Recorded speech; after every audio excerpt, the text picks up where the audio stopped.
예, 오늘은 성탄절입니다. 성탄 시즌을 맞이하면 우리 마음에 괜히 들뜸이 생기지요. 그래서 잘 모르는 사람에게도 괜히 메리 크리스마스 하면 인사를 받아줄 것 같아요. 그래서 이 성탄절은 누구나 이 땅에 사는 이 지구촌 모든 사람들의 축제일입니다. 생각해보면 이 지구촌 모든 사람들이 함께 기념할 만한 축제일이 참 드문데 성탄절은 그런 절기인 것 같습니다. 성탄절은 예수님의 탄생을 기념하는 거죠. 우리는 왜 예수님의 탄생을 기념할까요? 그것은 예수님이 아주 특별한 분이기 때문입니다. 예수님은 어떤 점에서 특별하실까요? 마태복음을 읽어보면 예수님의 탄생과 관련해서 요셉과 마리아가 서로 정혼한 상태였는데, 그러니까 결혼하기로 서로 약속한 사이였는데 그만 마리아가 임신했다는 소식을 요셉이 들었죠. 요셉은 자기와 정혼한 사람 마리아가 임신했다는 말을 듣고 조용히 파혼하려고 했죠. 그때 요셉이 잠을 자는 그 꿈에 하나님의 천사가 요셉에게, 요셉아, 네 아내 마리아는 어떤 부정한 일을 해서 아이를 갖게 된 것이 아니라 하나님의 성령으로 된 것이다. 하나님의 뜻을 이루기 위한 계획이 있다고 요셉에게 말씀을 천사가 들려준 거죠. 요셉은 그 이야기를 듣고, 하나님이 나와 내 아내 될 사람 사이에 뭔가 일을 하려고 하시는구나 하고 순종하고 마리아를 데려왔죠. 이 말씀이 마태복음에 기록되어 있는데요. 요셉이 이 일을 생각할 때에 주의 사자가 현몽하여 이르되, 다윗의 자손 요셉아, 내 아내 마리아 데려오기를 무서워하지 말라. 그에게 잉태된 자는 성령으로 된 것이라. 아들을 낳으리니 이름을 예수라 하라. 이는 그가 자기 백성을 그들의 죄에서 구원할 자이심이라 하니라. 구약 성경을 읽어보면 하나님이 나타나셔가지고 그 이름을 가르쳐주고, 너는 이름을 예를 들면 야곱에게는 이스라엘이라고 하여라. 또 아브라함에게는 너는 이제부터 아브라함이다. 내 아내는 사레라고 하지 말고 사라라고 하여라. 하나님이 그렇게 사람에게 나타나셔서 이름도 바꿔주시고 태어날 아기의 이름도 지어주시고 하는 이 일은 대단히 특별한 상황인 거예요. 우리들 같으면은 이게 무슨 꿈이지? 하고 넘겼을 수도 있어요. 그러나 하나님의 말씀, 구약 성경을 잘 알고 어려서부터 자라난 그런 이스라엘 백성에게, 요셉 같은 사람에게 이 일은 대단히 놀라운 일이죠. 그래서 요셉은 마리아를 데려와서 잘 돌봐주고 아이를 낳을 때까지 동침하지 않았다. 그래서 태어나신 분이 우리 주 예수 그리스도라고 마태복음은 소개하고 있습니다. 그런데 이 예수님이 어떤 분인가에 대해서 마태는 이렇게 소개합니다. 이 예수님은 하나님이 구약 성경의 예언자들을 통해서 어떤 일을 행하시겠다고 예언하셨는데 그 예언이 이루어진 것이다. 마태복음 1장에 이렇게 되어 있습니다. 이것은 마태가 예수님의 탄생 이야기를 쓴 다음에 덧붙여서 해설한 대목이에요. 이 모든 일이 된 것은 주께서 선지자로 하신 말씀을 이루려 하심이니 이르시되, 보라, 처녀가 잉태하여 아들을 낳을 것이요 그의 이름은 임마누엘이라 하리라 하셨으니, 이를 번역한즉 하나님이 우리와 함께 계시다 함이라. 마태는 예수님의 탄생을 뭐라고 소개하느냐면요, 예언자 이사야가 말하기를 처녀가 잉태하여 아이를 낳을 것인데 그 이름은 임마누엘이라고 하리라, 이런 예언을 했는데 예수님의 탄생이, 이 예언이 이루어진 거라는 거예요. 임마누엘은 무슨 뜻이에요? 임마누, 우리와 함께, 엘, 하나님. 그래서 임마누엘 하면 하나님이 우리와 함께 계시다, 이 말이에요. 마태는 예수님의 탄생을 뭐라고 소개하느냐면요. 옛날 예언자들을 통하여 하나님이 우리에게 오셔서 우리와 함께 하신다고 그랬는데 바로 그 예언이 예수님을 통해서 이루어진 것이다. 이렇게 소개하는 거라고요. 예수님의 탄생은 임마누엘이다. 임마누엘은 하나님이 우리와 함께 계시다 하는 말이죠. 그러니까 우리 교회가 인사하는 말 있죠. 하나님이 우리와 함께 하십니다. 이 말을 네 글자 히브리어로 말하면 뭐라고 그래요? 시작. 그렇죠. 뭐라고요? 임마누엘. 임마누엘의 뜻은 하나님이 우리와 함께 계신다. 여러분, 하나님이 우리와 함께 계신다. 그게 무슨 뜻일까요? 우리는 이 인사를 많이 했잖아요. 성경을 읽어보면 하나님이 누구와 함께 계신다. 이 말은 굉장히 중요한 말입니다. 하나님께서 어떤 사람을 부르셔서 아주 큰 임무를 맡기실 때 늘 이렇게 말씀하세요. 내가 너와 함께 하겠다. 또 어떤 사람은 그 모든 일이 잘 되는 것을 볼 때, 당신은 하나님이 당신과 함께 하는 것 같아요. 그런 칭찬을 하기도 하죠. 하나님이 함께 하시는 사람, 성경을 읽어보면 그 사람은 모든 일이 형통했습니다. 예를 들면 이삭이라고 하는 아브라함의 아들은 이웃 사람들이 그 이삭을 몹시 괴롭혔는데 그런데도 불구하고 이삭이 모든 일이 잘 되는 거예요. 그러니까 그를 괴롭히던 사람들이 선물을 싸가지고 와서 이삭에게 내가 보니 당신 하나님이 늘 당신과 함께하는 것 같습니다. 우리 친하게 지냅시다. 그러는 거죠.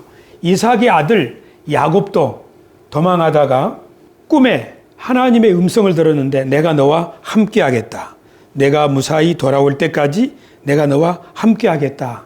그 약속을 받았죠.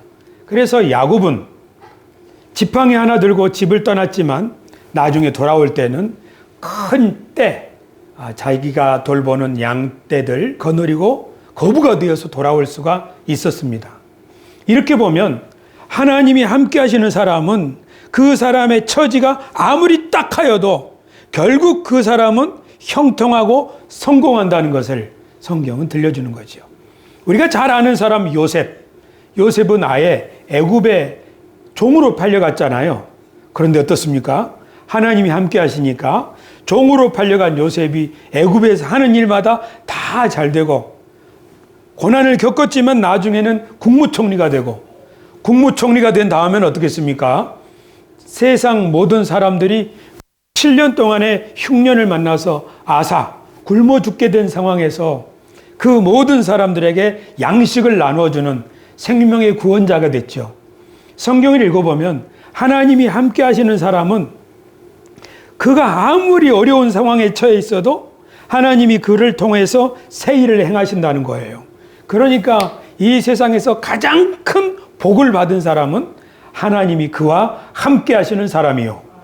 이 세상에서 가장 큰 칭찬의 말은 내가 보니 하나님이 당신과 함께 하십니다. 이런 말을 듣는 사람이 가장 큰 칭찬을 듣는 사람이죠. 성경을 읽어보면 이처럼 하나님이 함께 하시는 사람들에 대한 이야기가 잔뜩 있는데요. 제가 사무엘과 다윗 두 사람의 이야기만 소개합니다. 우리 같이 한번 읽겠습니다. 읽습니다. 사무엘이 자라매 여호와께서 그와 함께 계셔서 그의 말이 하나도 땅에 떨어지지 않게 하시니 단에서부터 브엘세바까지의 온 이스라엘이 사무엘은 여호와의 선지자로 세우심을 입은 줄을 알았더라. 아멘. 어려서 부모님을 떠나서 성소에서 지냈지만 하나님이 그 사무엘과 함께 하시니까 사무엘의 말이 하나도 땅에 떨어지지 않게, 말이 땅에 떨어진단 말은 헛말, 말이 이루어지지 않는 거죠. 그러나 사무엘의 말은 다 이루어지는 거예요. 하나님이 사무엘의 말을 보증하시기 때문이죠. 이렇게 보면 하나님이 함께 하시는 사람은 어떤 흔히 말하는 백그라운드가 없어도 사람들로부터 인정을 받고 그의 말에는 권세가 붙는다는 것을 알 수 있습니다. 사무엘의 다음 사람 다윗. 같이 읽으십시다. 읽습니다. 만군의 하나님 여호와께서 함께 계시니 다윗이 점점 강성하여 가니라. 아멘. 이스라엘의 목동으로 출발했던 다윗, 그 나라의 지명 수배범으로 사울로부터 도망자 신세가 되었던 다윗, 그런데 그가 왕이 되었을 때 하나님이 다윗과 함께 하시니까 다윗이 점점 강성하여 가더라. 그렇게 성경은 말씀하고 있습니다. 그렇게 보면 우리 순복음교회에서 가장 큰 축복, 그것은 성령 충만이죠. 우리 장로님, 권사님들 항상 기도할 때 성령 충만을 기도하고 있는데요. 맞아요. 성령 충만이 뭡니까? 하나님의 영으로 충만한 거죠. 하나님의 영으로 충만해야 믿음과 용기와 담력이 생기고 하나님의 성령이 충만할 때 기적의 역사가 나타나는 것 아니겠습니까? 그러니까 우리들이 말하는 성령이 충만한 사람은 구약 성경의 표현대로 하면 하나님이 함께 하시는 사람인데, 믿으시면 아멘 합시다. 하나님이 함께 하시는 사람, 성령이 충만한 사람. 사실은 우리가 요셉의 이야기를 통해서 이것을 알 수 있어요. 요셉이 이집트 왕 파라오의 꿈을 해몽했죠. 그때 파라오가 이렇게 말했죠. 바로가 그의 신하들에게 이르되 이와 같이 하나님의 영에 감동된 사람을 우리가 어찌 찾을 수 있으리요 하고 요셉에게 이르되 하나님이 이 모든 것을 내게 보이셨으니 너와 같이 명철하고 지혜 있는 자가 없도다. 너는 내 집을 다스리라. 내 백성이 다 내 명령에 복종하리니 내가 너보다 높은 것은 내 왕좌뿐이니라. 아멘. 교우 여러분, 하나님이 함께 하시는 것이 이처럼 놀라운 은혜요, 임마누엘이 이처럼 놀라운 축복이라는 사실을 믿으시기 바랍니다. 그러니까요, 우리가 예수님 믿고 천국 가는 걸 바라는 것, 그것은 굉장히 소박한 아이 같은 믿음이에요. 우리가 진짜 바라야 되는 것은 뭐냐면은 살아있는 동안에 내 처지가 흥할 때도 있고 좀 딱할 때도 있지만 하나님이 나와 함께하여 주셔서 아브라함처럼, 이삭처럼, 야곱처럼, 요셉처럼, 사무엘처럼, 다윗처럼, 그래서 내게 주신 가정과 기업, 이것을 든든히 세울 수 있도록 하는 것. 하나님이여, 나와 함께하여 주셔서 이 일을 감당할 수 있게 하여 주옵소서. 이것이 우리들이 누릴 수 있는 가장 큰 은혜와 축복이라는 사실을 믿으시기 바랍니다. 그런데 하나님은 어떤 사람과는 함께하지 않으시겠다고 말씀하세요. 하나님이 함께 하시는 사람이 있고 함께하여 주시겠다고 약속하신 사람도 있지만 어떤 사람에게는 나는 너와 함께하지 않겠다, 그렇게 말씀하세요. 그런 사람이 덜어 있습니다. 예를 들면 이스라엘 백성들이 출애굽해서 광야를 지날 때 모세가 하나님을 만나러 산에 올라가서 기도하는데 여러 날이 지나도록 돌아오지 않으니까 마음에 불안한 마음을 떨쳐버리지 못하고 이스라엘 백성들은 금을 모아가지고 황금 송아지를 만든 다음에 내가 우리 하나님이다 하고 하나님을 배반하고 있었죠. 그때 하나님께서 이 은혜를 모르는 백성들을 향하여 말씀하셨습니다. 너희를 젖과 꿀이 흐르는 땅에 이르게 하려니와 너희들이 내가 너에게 약속한 땅으로 도착할 수 있도록 그것은 허락하여 주겠다. 나는 너희와 함께 올라가지 아니하리니 너희는 목이 곧은 백성인즉 내가 길에서 너희를 진멸할까 염려함이니라 하시니. 하나님의 기적과 은총으로 종살이에서 풀려났고 홍해를 건넜음에도 불구하고 만나와 메추라기를 통해서 하나님의 돌보심을 받았음에도 불구하고 이스라엘 백성들이 하나님을 배반할 때 그래 너희 가는 길 그래 거기까지는 허락하겠다. 하지만 내가 너희와 함께 가지는 않겠다. 너희끼리 잘해봐라. 이때 모세가 하나님이 함께 하시지 않는다면 우리들은 끝이라는 사실을 잘 알기 때문에 자기 목숨을 걸고 하나님께 기도를 합니다.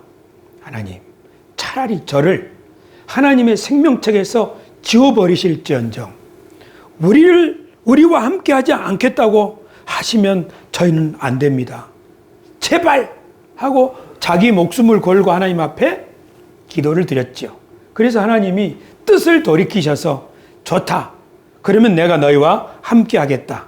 다만 먼저 회개를 하여라 하고 말씀하셨습니다. 그렇게 해서 이스라엘 백성들이 애굽에서 출애굽해서 그 약속의 땅에 도착을 했어요.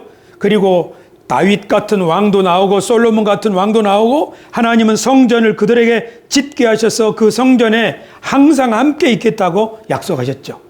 하지만 그 땅에 들어간 하나님의 백성들은 하나님의 약속, 하나님과 언약한 것을 잊어버리고 하나님을 배반하고 우상에 빠지고 말았습니다. 나중에 하나님께서는 죄에 빠진 그 백성과 함께 사실 수가 없어서 성전을 떠나서 하늘로 올라가셨습니다. 그래서 어떻게 됐나요? 그 나라는 강대국의 짓밟힘을 당하고 성전은 다 무너지고 그 나라의 젊은이들은 모두 다 바벨론의 포로로 끌려가고 말았습니다. 이렇게 포로로 끌려가고 나서 고생하면서 자신들의 삶을 돌이켜보니까 야, 우리와 우리 조상들이 하나님을 배반하고 떠났더니 하나님께서도 우리를 떠나셨구나. 그래서 우리가 이 딱한 처지에 빠졌구나. 하나님, 다시 우리에게 돌아와 주십시오. 하나님, 다시 우리에게 와달라고. 그 백성들이 간절한 마음으로 있을 때 하나님께서는 예언자들을 통하여 내가 너희에게 가겠다. 처녀가 잉태하여 아들을 낳을 것이요. 그 이름은 임마누엘. 하나님이 너희와 함께한다. 내가 갈 터이니 길을 예비하라. 골짜기는 메우고 언덕들은 깎아 낮추고 해서 내가 너희에게 갈 것이니 길을 예비하라. 그렇게 예언자들을 통하여 하나님이 자기 백성에게 오신다고 약속을 하신 거죠. 그런데 아무리 기다려도 하나님은 오시지 않는 거예요. 바로 그때 예수 그리스도께서 탄생하셨어요. 그리고 예수님의 제자들이 예수님을 보니까 예수님이 오셔서 어떻게 하셔요? 죄인들의 죄를 용서하여 주시고 눌린 자를 풀어주시고 병든 자를 고쳐주시고 굶주린 자는 먹여주시고 하니까 백성들이 야, 하나님이 정말 우리에게 오신 거 맞구나. 이제 하나님이 우리를 구원하시는구나. 그렇게 예수님을 본 사람들은, 예수님을 만난 사람들은 바로 하나님이 예수님의 모습으로 우리에게 오셔서 우리에게 더 이상 눈물이 없고 기쁨과 희망과 구원이 생겼구나 하고 예수님을 메시아로 환영하고, 오늘 우리가 읽은 성경처럼 이 예수님의 나심은 임마누엘, 하나님이 우리와 함께 계신다. 하나님이 이 땅에 오시리라고 그렇게 약속했는데 이제 예수님이 우리에게 오셨으니까 하나님이 우리와 함께 계시는 거로구나. 전에 하나님이 아브라함과 이삭과 야곱과 다윗과 함께 하셨다면 이제 주님이 우리와 함께 하시니 그래, 우리도 하나님의 뜻을 이룰 수 있겠구나. 이 믿음이 제자들로 하여금 기쁨과 희망에 차서 자신들의 삶을 정리하고 예수님을 따를 수 있게 되었는데요. 예수님을 만나 구원의 기쁨과 하나님이 우리와 함께 하신다는 이 믿음, 이 확신으로 인생의 새로운 삶을 살게 되었다면, 그 확신이 제자들에게 복음을 증거할 수 있게 되었다면 이 성탄절날 임마누엘, 하나님이 우리와 함께 하신다는 이 믿음이 저와 여러분에게 충만하기를 바랍니다. 할렐루야. 다시 한번 인사합시다. 하나님이 여러분과 함께 하십니다. 하나님이 지금도 일하고 계십니다. 우리 옆 사람에게 축복합시다. 하나님이 당신과 함께 하십니다.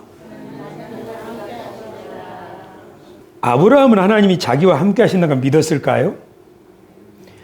요셉은 하나님이 자신과 함께 한다는 걸 믿었을까요? 그렇기 때문에 구차한 상황에서도 용기를 잃지 않았겠죠.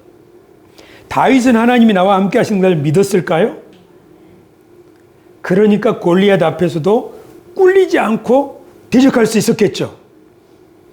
그러면 예수님이 임마누엘로 오셔서 예수님의 제자들이 예수님을 만났을 때, 야, 하나님이 드디어 우리와 함께 하시는구나. 예수님의 제자들은 하나님이 예수님을 통하여 자신들과 함께 한다는 걸 믿었을까요? 그러니까 사람들이 뭐라고 해도 기죽지 않았죠. 그럼 예수님이 승천하신 다음에 성령이 오순절날 임하였을 때 예수님의 제자들은 이제 하나님이 성령으로 우리와 함께 하시는구나. 하나님이 옛날에 다윗과 함께 했던 것처럼 지금 성령으로 나와 함께하고 우리와 함께 하시는구나. 이 확신을 가졌을까요? 그 확신을 가졌기 때문에 스데반 집사님도 돌에 맞아 순교를 당하는 상황에서도 기뻐하였지 않습니까? 그렇죠. 여러분, 성탄이 기쁜 이유는 하나님이 우리와 함께 하시는 임마누엘의 은총이 우리에게 임하였기 때문입니다. 다시 한번 인사합시다. 하나님 여러분과 함께 하십니다. 하나님이 지금도 여기 계십니다. 여러분, 다윗처럼 그 믿음을 가지시길 바랍니다. 왜냐하면 예수님이 임마누엘로 우리에게 오시고 예수님은 또 성령을 우리 각 사람에게 부어주셔서 우리와 함께 하시기 때문입니다. 만약에 하나님이 아브라함에게 10만큼 함께 하신다면 오늘 우리에게도 10만큼 함께 하시고 다윗에게 100만큼 함께 하신다면 오늘 우리에게도 100만큼 함께 하신다는 걸 믿으시길 바랍니다.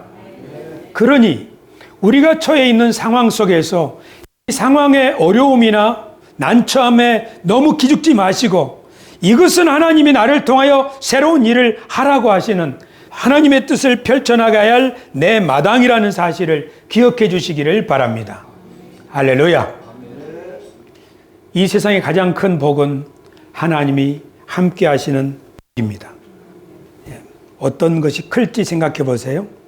하나님, 우리와 함께 하여 주시고 저와 함께 하여 주옵소서. 이 마음이 클까요? 아니면 하나님이 내가 너와 함께 한다. 나는 너와 함께 하고 싶어. 이 마음이 클까요? 우리의 마음이 클까요? 하나님의 마음이 클까요? 그렇죠? 하나님이 우리와 함께 하고 싶어 하세요.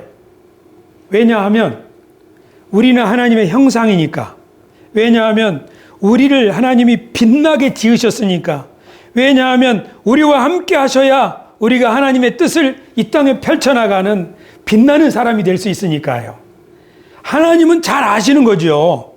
내가 너희를 떠나면 너희는 아무것도 할 수 없다는 걸. 그래서 우리가 하나님께 하나님 함께 하여 주세요. 이렇게 바라는 마음보다 하나님이 내가 너와 함께 하여 주겠다. 이 마음이 더 큰 거지요. 그래서 이렇게 기록되어 있어요. 같이 읽으십시다. 요한일서 4장 10절 읽습니다. 사랑은 여기 있으니 우리가 하나님을 사랑한 것이 아니요 하나님이 우리를 사랑하사 우리 죄를 속하기 위하여 화목제물로 그 아들을 보내셨습니다. 아멘. 예수님도 제자들에게 이렇게 말씀하셨어요. 너희가 나를 택한 것이 아니요 내가 너희를 택하여 세웠나니 이는 너희로 가서 열매를 맺게 하고 또 너희 열매가 항상 있게 하여 내 이름으로 아버지께 무엇을 구하든지 다 받게 하려 함이라. 하나님 우리와 함께 하시고 또 우리에게 열매를 많이 맺을 수 있도록 우리를 택하셨다는 사실, 그것을 기억한다면 우리들이 이 믿음 가지고 살 수 있기에 더 좋겠지요. 하나님은 생각이 전혀 없는데 우리가 정성을 다해서 함께 해달라고 하는 것이 아니라 먼저 하나님 우리를 사랑하시고 먼저 주님 우리를 택하여서 불러주시고 그리고 함께하여 주시겠다는 이 말씀을 여러분 항상 기억해 주시기를 바랍니다. 이스라엘 백성들이 만약에 범죄하면 어떤 문제가 생기죠? 더러워진다면 하나님 그들과 함께 하실 수 없죠. 그래서 하나님께서는 이스라엘 백성들이 하나님을 만날 수 있도록 그 자리를 깨끗하게 정결하게 하라고 하셨어요. 그런데 죄의 싹은 사망이잖아요. 죄는 더럽게 하는 것이고 그리고 그 결국은 사망인데 이 사망을 깨끗하게 척결하고 닦아내야만, 사망을 몰아내야만 하나님이 거기에 임하실 수 있는데 사망을 몰아내는 강력한 것, 그것을 하나님이 임하는 자리에 뿌리게 하셨죠. 그것이 바로 피입니다. 구약 성경을 읽어보면 황소, 짐승을 잡아서 하나님께 불로 태워드리는 번제단 위에 피를 쏟고 그 번제단 주변에도 피를 다 쏟으라고 기록되어 있어요. 그러니까 우리는 실제로 구약의 이 제사를 보지 않았지만 바로 이런 모습일 거예요. 피가 흥건한 거예요. 왜 그러는 거예요? 거기를 정결하게 하는 거죠. 그런데 다른 종교, 이스라엘의 종교 말고 다른 종교에도 이런 희생 제사가 있는데 이것은 멕시코 쪽에 있는 마야, 잉카 문명의 인신 공양 제사입니다. 저 사람들은 사람을 포로로 끌어와서 그들을 잡아가지고 살아있는 사람의 심장을 꺼내서 신에게 바치는 거죠. 이 세상에 있는 거의 모든 종교, 고대 종교들에는 진노하는 신을 달래기 위해서 그에게 부들부들 떨면서 제물을 바치는 의식이 보편화되어 있습니다. 그러나 구약 성경에 나오는 이스라엘의 제사는 하나님의 진노를 달래기 위한 그런 제사가 아니라 하나님이 자기 백성과 함께 살기 위하여 그들이 만약에 범죄를 했다면 그들의 죄를 깨끗하게 씻어야 하나님이 그곳에 임하실 수 있고 함께 하실 수 있기 때문에 하나님께 피의 제사를 드리는 것이었죠. 제사가 왜 필요하냐면 하나님이 우리와 함께 하셔야 되는데 우리가 다른 사람에게 잘못하고 또 하나님께 범죄했을 때 우리가 더럽혀지게 되었을 때 하나님이 우리와 함께 하실 수 없으므로 우리를 깨끗하게 씻어서 하나님이 우리와 함께 하실 수 있도록 하기 위하여 피의 제사를 드렸다면 이제 점점 시간이 지나서 예언자들이 깨달은 것은 뭐냐면 그러면 우리가 죄를 짓지 않고 다른 사람에게 잘못하지 않고 정직하게 살면 짐승을 제물로 바치지 않아도 되는구나. 아니, 짐승을 바치기만 하고 돌아서서 범죄한다면 이것이 짐승을 바치는 것이 무슨 의미가 있는가? 하나님이 원하시는 것은 제물이나 피 그런 걸 원하시는 것이 아니라 내가 진실하고 따뜻하게 사는 것, 그걸 하나님이 원하시는 것이다 하고 예언자들은 제사제도의 본질을 말씀했죠. 그러니까 하나님이 우리와 함께 하신다 할 때 하나님이 함께 하심을 믿는 사람이 범죄하고 사기를 치고 거짓말을 행한다면 하나님이 그와 함께 하시는 것이 아니죠. 하나님이 함께 하시는 사람, 그래서 하나님 우리와 함께 하여 주옵소서 하고 제사를 드리는 사람들은 삶에 돌아가서 어떻게 하는 거예요? 자신의 삶을 진실되고 정직하고 따뜻하게 살아가는 것이죠. 그것이 구약 성경의 결론입니다. 하나님이 원하시는 것은 피의 제사가 아니라 마음을 다해서 하나님을 사랑하고 이웃을 내 몸과 같이 사랑하는 것, 그것이 모든 구약 성경의 핵심이죠. 그런데 예수님이 십자가에 달려 죽으시고 부활하셨을 때 예수님의 제자들이 예수님의 죽으심, 피 흘리심을 보고 예수님은 구약 성경의 모든 피의 제사들을 예수님이 단번에 이루셨구나. 예수님의 피 흘림은 우리를 깨끗하게 하기 위한 그런 것이었구나 하는 사실을 깨달았죠. 그래서 예수님의 나심은 임마누엘이고 하나님이 우리와 함께 하심인데 우리와 함께 하시는 하나님이 우리가 만약에 죄로 더럽혀져 있을 때 이 모든 죄를 해결해 주시기 위하여 예수님이 희생 제물이 되셨구나. 그렇게 초대교회 성도들은 예수님의 십자가의 죽음을 이해했던 것이죠. 오늘 저 설교의 마지막 부분에서 저는 성찬에 대해서 말씀드리고 싶습니다. 예수님은 잡히시기 전날 성만찬 마지막 식사를 하시면서 그때 포도주를 따라 주셨죠. 그러면서 말씀하셨죠. 이것을 받아 먹으라. 우리 같이 한번 읽으십시다. 시작. 또 잔을 가지사 감사 기도하시고 그들에게 주시며 이르시되 너희가 다 이것을 마시라. 이것은 죄 사함을 얻게 하려고 많은 사람을 위하여 흘리는 바 나의 피 곧 언약의 피니라. 아멘. 포도주를 주시면서 마시라고 하잖아요. 그렇게 마시라 하면서 이것이 곧 나의 피다 하는 거죠. 교회 여러분, 구약 성경에 보면 피를 마시지 말라고 되어 있어요. 이스라엘 집 사람이나 그들 중에 거류하는 거류민 중에 무슨 피든지 먹는 자가 있으면 내가 그 피를 먹는 그 사람에게는 내 얼굴을 대하여 그를 백성 중에서 끊으리니. 피를 마시는 사람은 너희 이스라엘 백성들이든 아니면 너희 중에 들어와 사는 이방인이든 간에 내가 그 사람은 상종하지 않는다. 피를 마시지 말라고 레위기에 기록되어 있죠. 왜냐하면 육체의 생명은 피에 있음이라. 내가 이 피를 너희에게 주어, 피는 어떻게 써는 것이냐면 마시는 것이 아니라 제단에 뿌려 너희 생명을 위하여 속죄하게 하였나니 생명이 피에 있으므로 피가 죄를 속하느니라.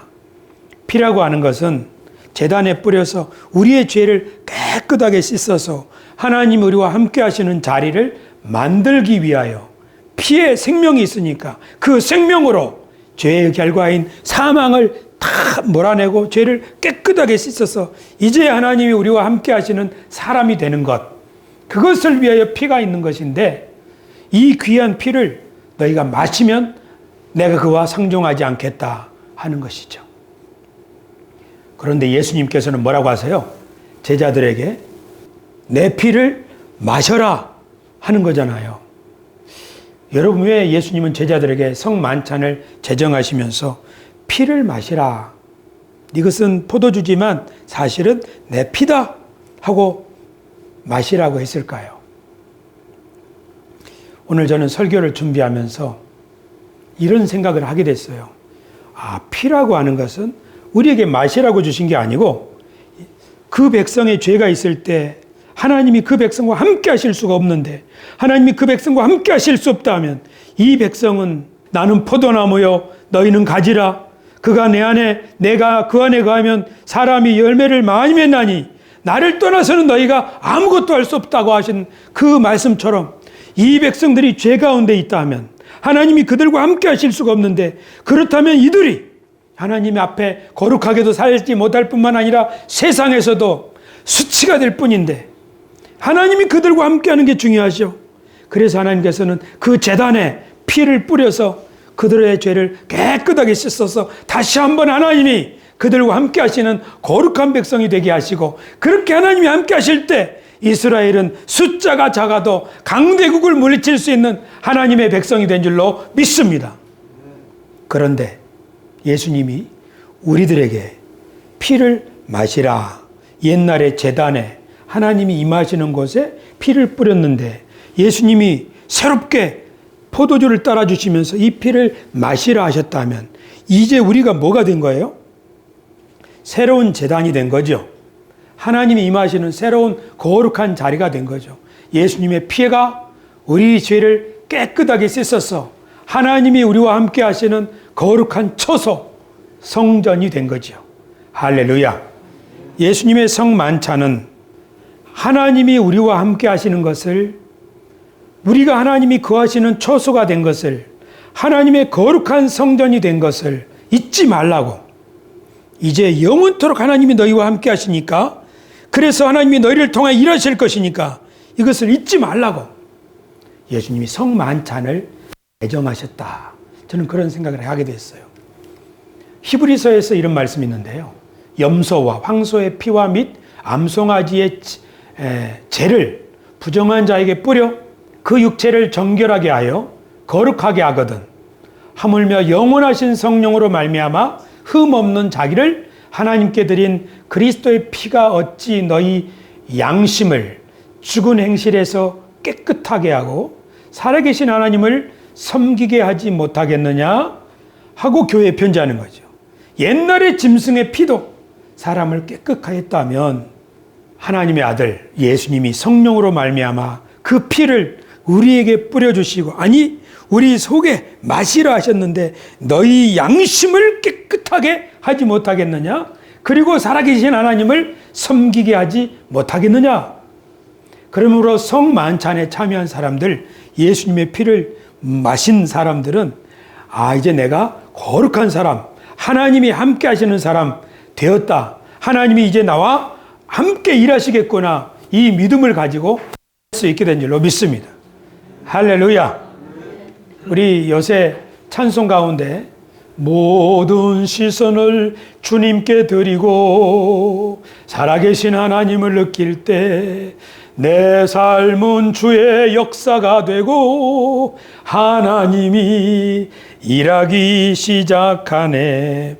여기 보시면 내 삶이 하나님의 역사가 되고 하나님이 일하기 시작하시는데, 이 찬송에 의하면 모든 시선을 주님께 드릴 때, 그러니까 오직 주님만을 바라볼 때 그렇게 된다고 하지요.